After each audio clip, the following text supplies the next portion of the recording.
आम्हाला हिंमत का देत, धमकी का देतात आम्हाला? मराठी माणूस खंबीर आहे. जर तुम्ही उच्च न्यायालयाचा आदेश मानत नसाल, जर तुम्ही उच्च न्यायालयाचा आदेश मानत नसाल आणि हातामध्ये जर शस्त्र घेत असाल तर आम्ही शस्त्राचं उत्तर शस्त्राने देऊ. कारण आम्ही छत्रपतीचे मावळे आहोत. आम्हाला कोणीही छत्राची धमकी द्यायची नाहीये. आणि त्यांचे धर्मगुरू सांगतात की आम्ही 10 लाख तिथे माणसांना बोलू. हा धर्मगुरू आहे की हा मातेभिरू आहे, हे माझा त्यांना एक सवाल आहे. त्यांनी आम्हाला शस्त्राचं उत्तर सांगायचं नाही. या ठिकाणी जैन मुनींनी मराठी माणसाला आव्हान दिलंय. जैन मुनींनी उच्च न्यायालयाला आव्हान दिलंय की जैन मुनींनी उच्च न्यायालयाला आव्हान दिलंय. जर उच्च न्यायालयाचं आव्हान जर धर्ममुनी मानत नसेल तर धर्ममुनी कसला?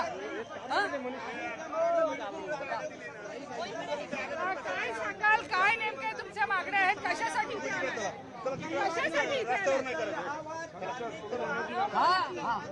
आम्ही कोणाच्या विरुद्ध नाहीये. एक गिरणी कामगार आहे, तो तेव्हा पण गिरणी कामगार मुंबई वाचवण्यासाठी आलेला आहे.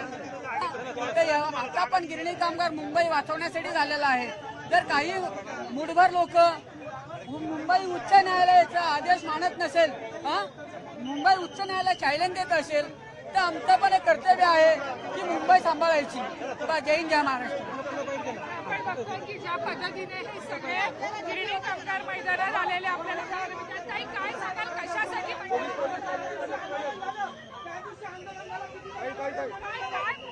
कशासाठी मैदानात गिरणी कामगार नाही आले तिथे. तिथे मराठी अस्मिता जपणारी माणसं आलेली आहेत.